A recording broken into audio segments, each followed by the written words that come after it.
Alright, good morning. I woke up this morning. How about that?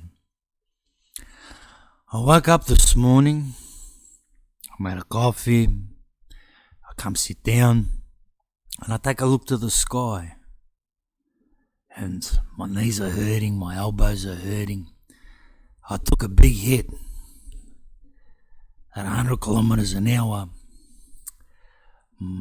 On a hairpin turn not far from where I'm living at present. I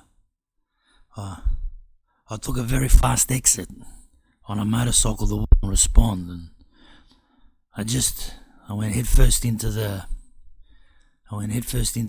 shoulder, flipped in the air, knocked myself unconscious, flipped in the air, and bang, landed again, and boom, came to again. And the motorcycle went into the tree. And it's just left my body always, my neck, my back, my knees, my arms. The shock is just, it's in my bones now, and it's just, So as I look to the sky and I just see a never-ending cascade of rain, and I look to the earth and I see that the water table's overflowing, and the temperature isn't changing anytime soon, it's fair to say that my spirit and my soul, my heart and my common sense are saying, well, it's time to go.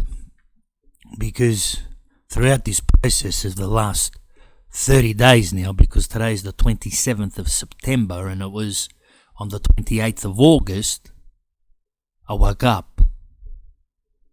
I had my moment.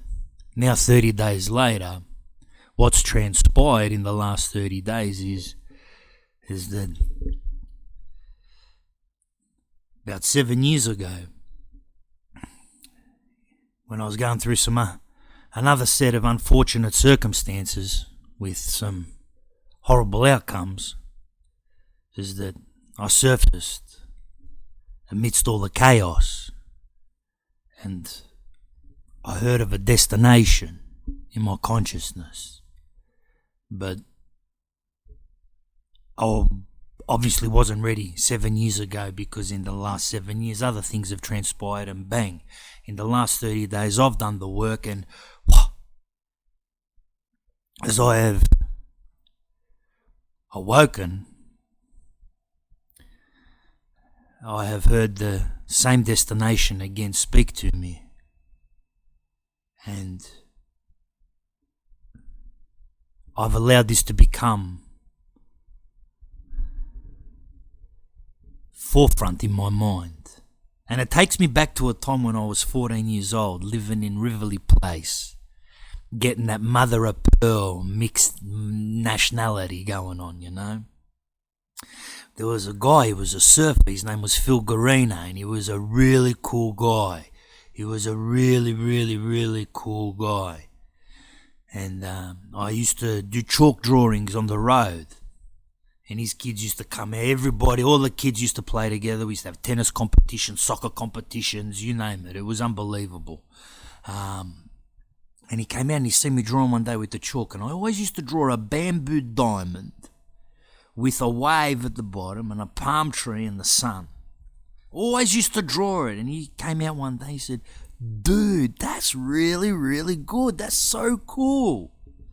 And I was about 14. And he said, "Dude," he goes, "you gotta find that beach." He goes, "In this life, you've gotta find your beach." And it stuck with me. I'm 40 now. And I never forget it.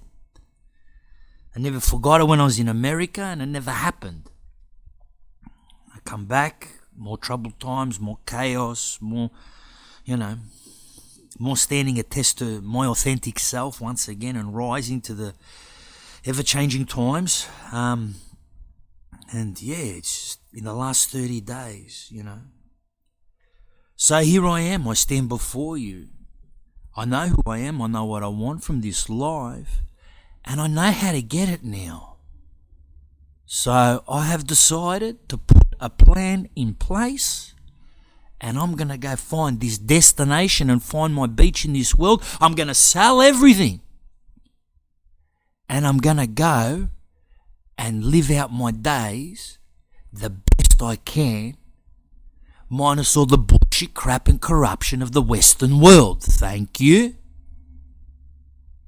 I dare to concisely construct a tick list between now and then, my departure, and I, now knowing what I can achieve with myself, I am going to start to externalize and execute on my dreams regardless of all the bullshit, crap and corruption. We only get one life. We only get one existence. We only get one love. We only get one chance. And